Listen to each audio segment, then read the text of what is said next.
that it's not as serious as they made it out to be, and that's why I am here. The difference in protest.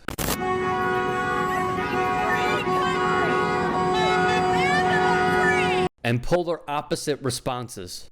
I'm going to continue to stand with the people that are being oppressed. From one athlete's peaceful movement shadowing Americans dying via the police,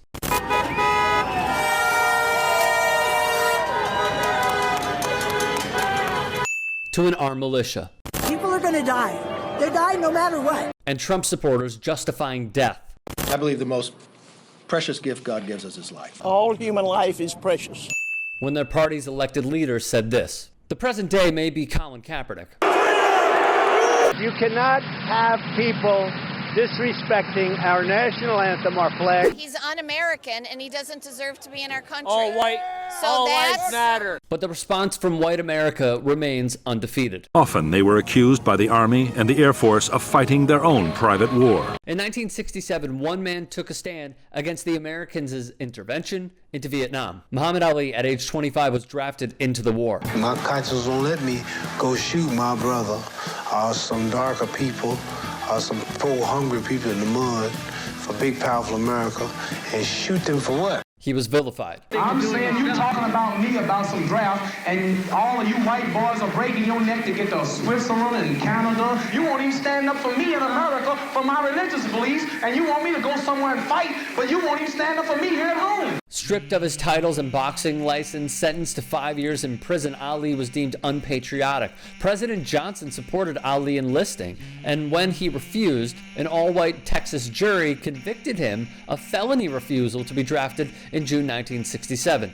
Yet, Donald Trump dodged the draft in Vietnam, and then he received a doctor's note indicating that he had bone spurs. Conservative white America pom-poms for this guy. Go figure.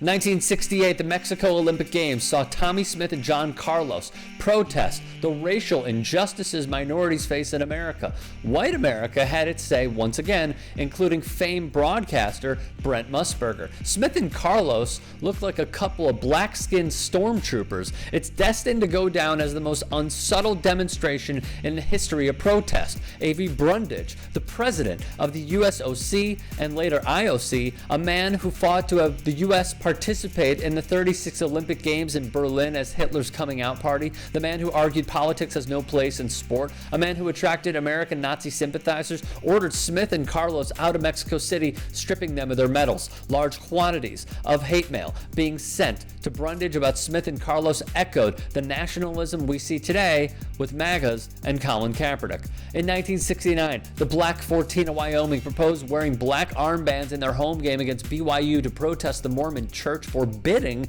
black members from becoming priests. Big win for the All lives matter crowd, and conjointly to protest the racial slurs and cheap shots BYU's players hurled at them.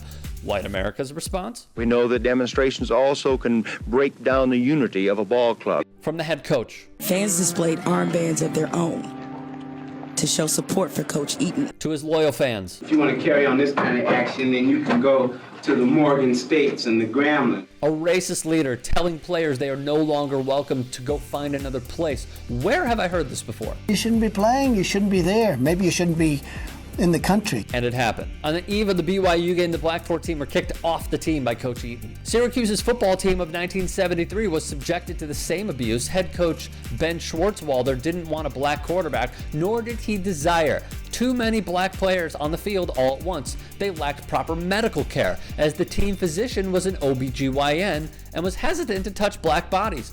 They demanded stronger academic support for African American student athletes, racial integration of the coaching staff. Schwartzwalder didn't see eye to eye with his players. The 9 members of the Syracuse 8 were suspended from the team. Some of their white teammates threatened to boycott if the black players were allowed back. Some of the fans threatened to boycott the games if we were allowed to come back, said Dana Harrell. Again, where have we heard this before? Find a different platform, Kaepernick. Find another platform. As The Guardian wrote, the protest does not need to be recast as patriotic. Patriotism is not a higher virtue than justice, nor are they synonymous, which is what the protests at their most potent remind us. I might be a Republican, but I have common sense. If you'd like to hear more thought-provoking content like TYT Sports on Facebook, and to help in my journey to keep media independent, Go to tyt.com/Rick.